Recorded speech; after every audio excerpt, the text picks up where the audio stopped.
First ಹಾಕಪ್ಪ ನಂದು headlines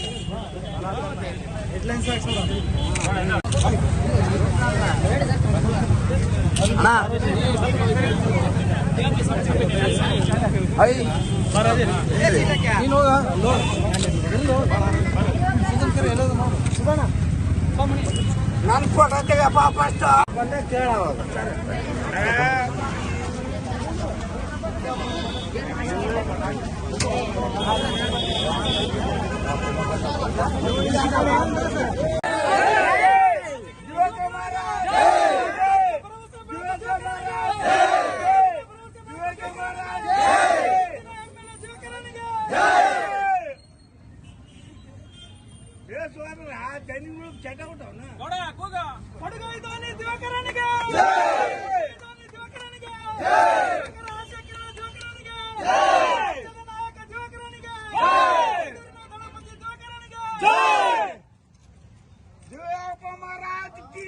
ಈಗ ಸಂಡೂರಿನಲ್ಲಿ ಶಾಸಕರು ಸಂಸದರಾಗಿರ್ತಕ್ಕಂಥ ಈ ತುಕಾರಾಮ್ ಅವರು ಸಂಡೂರಿನಲ್ಲಿ ಮೂಲಭೂತ ಸೌಕರ್ಯಗಳು ಎಲ್ಲ ರೀತಿಯಲ್ಲಿ ರಸ್ತೆಗಳಾಗಿರ್ಬೋದು, ಶಾಲೆಗಳಾಗಿರ್ಬೋದು, ಇವನ್ನೆಲ್ಲವನ್ನು ಕೂಡ ಅಚ್ಚುಕಟ್ಟಾಗಿ ನಾವು ಮಾಡಿಕೊಟ್ಟಿದ್ದೀವಿ. ಈಗೇನೋ ಒಂದು ಬಸ್ ಸ್ಟ್ಯಾಂಡ್ ಅಂತ ಬಿಟ್ಟರೆ ಇನ್ನು ಎಲ್ಲವನ್ನೂ ಕೂಡ ಸುಸಜ್ಜಿತವಾಗಿ ಕಣಕ್ ಕಾಣ್ತಾ ಇದ್ದೀವಿ. ಕ್ಷೇತ್ರ ಜನತೆ ಗೊತ್ತು, ಅವ್ರು ಹೇಳ್ಬೋದಣ್ಣ. ಬರೇ ಸುಳ್ಳು ಆಶ್ವಾಸನೆ ಕೊಟ್ಟೋದು ಬಿಟ್ಟು ಬೇರೆ ಏನಿಲ್ಲ. ಶುದ್ಧವಾದ ನೀರು ಕೊಡೋಕ್ಕಾಗ್ತಾ ಇಲ್ಲ ಅವ್ರಿಗೆ. ಅದೇ ರೀತಿ ಆಸ್ಪತ್ರೆ ವ್ಯವಸ್ಥೆ ಇಲ್ಲ, ಡಾಕ್ಟರ್ಸ್ ಇಲ್ಲ, ಸ್ಕ್ಯಾನಿಂಗ್ ಸೆಂಟರ್ ಇಲ್ಲ, ಮಹಿಳೆಯರಿಗೆ ಹೆರಿಗೆ ಹಾಸ್ಪಿಟಲ್ ಇಲ್ಲ, ಅದೇ ರೀತಿ ಬ್ಲಡ್ ಬ್ಯಾಂಕ್ ಇಲ್ಲ. ಏನನ್ನಾದ್ರೆ ಬಳ್ಳಾರಿಗೆ ಹೋಗ್ಬೇಕು, ಹೊಸಪೇಟೆಗೆ ಹೋಗ್ಬೇಕು, ಮಧ್ಯದಲ್ಲಿ ಎಷ್ಟು ಪ್ರಾಣಗಳೋಗಿದ್ದಾವೆ. ಅದೇ ರೀತಿ ರೈತರು ಇವತ್ತು ಭೂಮಿಗಳೆಲ್ಲ ತಗೊಂಡ್ಬಿಟ್ರೆ ರೈತರ ಬಗ್ಗೆ ಆಲೋಚನೆ ಏನಿದೆ? ರೈತರ ಕಣ್ಣಲ್ಲಿ ನೀರು ತೆಗಿತಾ ಇದ್ದಾರೆ. ಮನುಷ್ಯಂತಿಲ್ಲ ಅವರಿಗೆ. ಇವತ್ತು ದೇಶಕ್ಕೆ ರೈತರು ಚೆನ್ನಾಗಿದ್ರೆ ದೇಶ ಚೆನ್ನಾಗಿರುತ್ತೆ. ರೈತರ ಬಗ್ಗೆ ಆಲೋಚನೆ ಇಲ್ಲ ಅವರಿಗೆ. ಅವ್ರು ಏನು ಅವ್ರ ಸ್ವಾರ್ಥಕ್ಕಾಗಿ ಆಲೋಚನೆ ಮಾಡ್ಕೊಂಡು ಹೋಗ್ತಿದ್ದಾರೆ. ಆಗ್ಲಿ ಕ್ಷೇತ್ರದ ಬಗ್ಗೆ ಆಲೋಚನೆ ಇಲ್ಲ. ಅವರು ಮುಂದೆ ಬರ್ತಕ್ಕಂಥ ದಿನಮಾನಗಳಲ್ಲಿ ಆ ಭಗವಂತ ಸಂಪೂರ್ಣವಾಗಿ ಅವ್ರಿಗೆ ಶಿಕ್ಷೆ ಅನುಭವಿಸಿ ಇಲ್ಲಿ ಕ್ಷೇತ್ರ ಬದಲಾವಣೆ ಆಗುತ್ತೆ ಅಂತೇಳಿ ನಮ್ಗೆ ಅನಿಸುತ್ತೆ. ಮುಂದಿನ ದಿನಗಳಲ್ಲಿ ತಮಗೇನಾದ್ರೂ ಟಿಕೆಟ್ ಈಗ ಬಂಗಾರ ಹನುಮಂತನು ಮತ್ತೆ ಅದೇ ರೀತಿ ಮಾಡ್ತಾ ಇದ್ದಾರೆ. ನಾನು ಆಕಾಂಕ್ಷಿ 2028ರಲ್ಲಿ ನಂಗೆ 2018ರಲ್ಲಿ ತಪ್ಪಿದೆ, 2023 ತಪ್ಪಿದೆ, 2023ರಲ್ಲಿ ತಪ್ಪಿದೆ, 18ರಲ್ಲಿ ತಪ್ಪಿದೆ. ಅದೇ ರೀತಿ ಮೊನ್ನೆ ಬೈ ಎಲೆಕ್ಷನ್ಗೂ ನನಗೆ ತಪ್ಪಿದೆ. 2028 ನಾನು ಆಕಾಂಕ್ಷಿ. ಯಾಕಂದ್ರೆ ನಾನು ಲೋಕಲ್ ಇಲ್ಲಿ, ನಿಮ್ಮ ಮಾಧ್ಯಮದವ್ರಿಗೆಲ್ಲ ಗೊತ್ತು. ನಾನು ಬಂದು ಇಲ್ಲಿ ವೋಟ್ ಹಾಕಿರೋದು ಕೂಡ ನನ್ನ ಇಡೀ ಕುಟುಂಬ ಎಲ್ಲ ಲೋಕಲ್ ಮಾಡ್ಕೊಂಡು ನಾವು 2018ರಿಂದನೇ ವೋಟಿಂಗ್ ಇಲ್ಲೇ ಮಾಡ್ಕೊಂಡಿದ್ದೀನಿ. ಲೋಕಲ್ ನಾನು ಆಸ್ಪೆಕ್ಟ್ ಇದ್ರಲ್ಲಿ ಹೈಕಮಾಂಡ್ ನಿರ್ಧಾರ ಮಾಡಿದ್ರೆ ನಾನು ನಿಂದ ರೆಡಿ ಇದೆ. ಎಲ್ಲೇ ಒಂದಲ್ಲಿ ಸಪರೇಟ್ ಆಗಿ ಕಾಣ್ತಾ ಇದ್ದಾರೆ. ಹಂಗೇನಿಲ್ಲ. ಬಂಗಾರ ಹನುಮಂತ ಅವ್ರದೇ ಆದಂತ ಒಂದು ಬಟಾಲಿಯನ್ ಅವರು ಕಟ್ಟಿದ್ದಾರೆ. ಎಲ್ಲೇ ದಿವಾಕರಣ ಅವರು ಕೂಡ ಎಲ್ಲೇ ಒಂದಲ್ಲಿ ಬೇರೆ ಕಡೆ ಅವ್ರದೇ ಆದಂತ ಒಂದು ಇದನ್ನು ಕಟ್ಟಿದ್ದಾರೆ. ಹಂಗೇನಿಲ್ಲ, ಎಲ್ಲರೂ ಒಂದೇ. ನಾವು ಪಕ್ಷ ಹೈಕಮಾಂಡ್ ಇದಕ್ಕೆಲ್ಲ ಒಂದೇ. ಅವ್ರು ಏನ್ ನಿರ್ಧಾರ ತಗೊಂಡ್ರೆ ಅದಕ್ಕೆಲ್ಲ ಬದ್ಧರಾಗಿ ಕೆಲಸ ಮಾಡ್ಕೊಂಡು ನಾವು ಯಾರಿಗೆ ಟಿಕೆಟ್ ಕೊಟ್ಟರು ಬೈ ಎಲೆಕ್ಷನ್ ನಾನು ಆಕಾಂಕ್ಷಿ ನನ್ ಕೊಡ್ಬೇಕಾಯ್ತು ಕೇಳಿದ್ವಿ. ಇಲ್ಲ ಬಂಗಾರ ಹನುಮಂತ ಅಂದ್ರು. ಆಯ್ತಂತೇಳಿ ಜನಾರ್ದನ್ ರೆಡ್ಡಿ ಸಾಹೇಬರು, ಶ್ರೀರಾಮುಲಣ್ಣವರು ಮತ್ತೆ ಹೈಕಮಾಂಡ್ ವಿಜಯೇಂದ್ರನವರು ಎಲ್ಲರೂ ಹೇಳಿದ್ರು.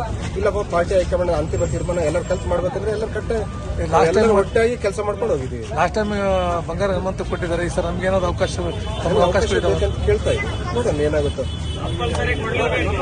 ಯಾಕಂದ್ರೆ ಇವತ್ತು ದಾವಣಗೆರೆ ಎಲೆಕ್ಷನ್ ಕೂಡ ಬಿಜೆಪಿಯಲ್ಲಿ ಗೆಲ್ಲಿದಂತೆ ನಮ್ಗೆ ವಿಶ್ವಾಸ ಇದೆ. ನೋಡೋಣ, ದೇವರಿದ್ದಾನೆ.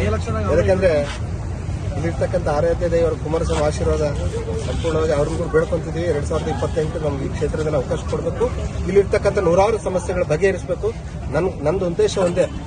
ನಾನು ಶಾಸಕರಾಗಿ ಇಲ್ಲಿರ್ತಕ್ಕಂಥ ಸಮಸ್ಯೆಗಳು ಅಧಿಕಾರ ಅನ್ನೋದು ಬಂದ್ರೆ ಶಾಶ್ವತವಾಗಿ ಯುವಕರಿಗೊಂದು, ಮಹಿಳೆಯರಿಗೆ, ರೈತರಿಗೆ ಇಲ್ಲಿರ್ತಕ್ಕಂಥ ಹಾಸ್ಪಿಟಲ್ ವ್ಯವಸ್ಥೆ ಆಗಿರ್ಬೋದು, ಶುದ್ಧವಾದ ನೀರು ಕೊಡೋ ವ್ಯವಸ್ಥೆ ಆಗಿರ್ಬೋದು, ಪ್ರತಿಯೊಂದು ಮಾಡ್ಬೇಕಂತ ಒಂದು ಕನಸಿದೆ.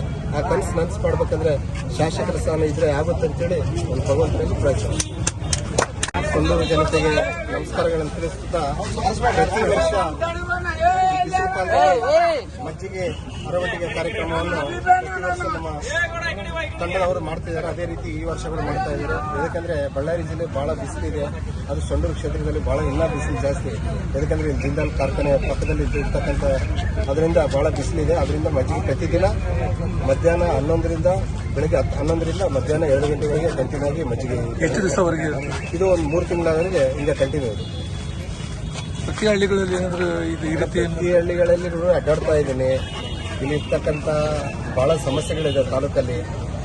ರೈತರಿಗಾಗಿರ್ಬೋದು, ಯುವಕರಿಗಾಗಿರ್ಬೋದು, ರಸ್ತೆ ಆಗಿರ್ಬೋದು, ಅದೇ ರೀತಿ ಟ್ರಾನ್ಸ್ಪೋರ್ಟ್ ಅವರಂದ್ರೂ ಹೇಳ್ಕೊಳಂಗಿಲ್ಲ.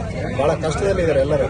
ಇಲ್ಲಿರ್ತಕ್ಕಂಥ ಶಾಸಕರು ಹಾಗೂ ಸಂಸದರು ತುಕಾರಾಮಣ್ಣವರು 4 ಸಲ ಗೆದ್ದಾರೆ, 1 ಸಲ ಸಂಸದರಾಗಿದ್ದಾರೆ. ಆದರೆ ಇಲ್ಲಿರ್ತಕ್ಕಂಥ ಸಮಸ್ಯೆಗಳ ಬಗ್ಗೆ ಅವ್ರಿಗೆ ಏನು ಗೊತ್ತಿಲ್ಲ.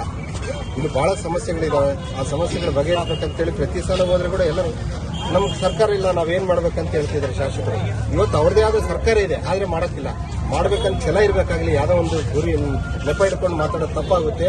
ಇಲ್ಲಿರ್ತಕ್ಕಂಥ ಶಾಸಕರಿಗೆ ಹೇಳೋದು ನಾನು ಇಷ್ಟೇ, ಶುದ್ಧವಾದ ನೀರು ಕೊಡೋಕ್ಕಾಗ್ತಾ ಇಲ್ಲ, ಒಂದು ಬಸ್ ಸ್ಟ್ಯಾಂಡ್ ವ್ಯವಸ್ಥೆ ಇಲ್ಲ, ಒಂದು ಹೆರಿಗೆ ಹಾಸ್ಪಿಟಲ್ ಇಲ್ಲ, ಸ್ಕ್ಯಾನಿಂಗ್ ಸೆಂಟರ್ ಇಲ್ಲ, ಅದೇ ರೀತಿ ಹಾಸ್ಪಿಟಲ್ ವ್ಯವಸ್ಥೆ ಇಲ್ಲ, ಡಾಕ್ಟರ್ಸ್ ಇಲ್ಲ. ಇಲ್ಲಿ ಕಾಂಟ್ರಾಕ್ಟರ್ಸ್ದು ಎಲ್ಲೋ ಬೇರೆ ಕಡೆ ಬೇರೆ ಜಿಲ್ಲೆದಿಂದ ತಗೊಂಡು ಬಂದು ಇಲ್ಲಿ ಕಾಂಟ್ರಾಕ್ಟರ್ ಕೊಟ್ಟು ಅವ್ರ ಕೆಲಸ ಮಾಡಿಸ್ಕೊಡ್ತಿದ್ದಾರೆ. ಇಲ್ಲಿರ್ತಕ್ಕಂಥ ಟ್ರಾನ್ಸ್ಪೋರ್ಟ್ ತೆಗೆದಿದ್ದಾರೆ.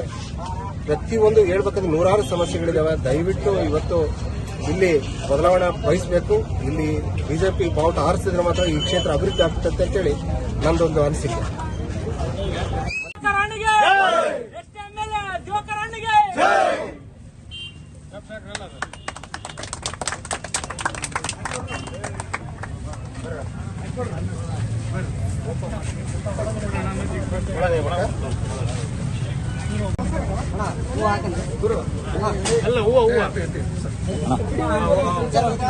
ಒಂದು ನಿಮಿಷ ತಗೋ.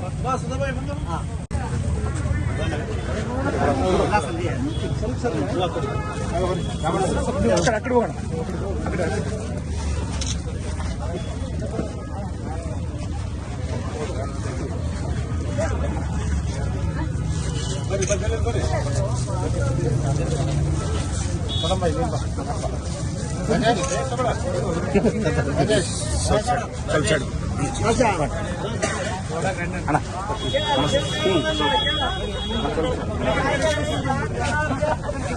ಸ್ವಲ್ಪ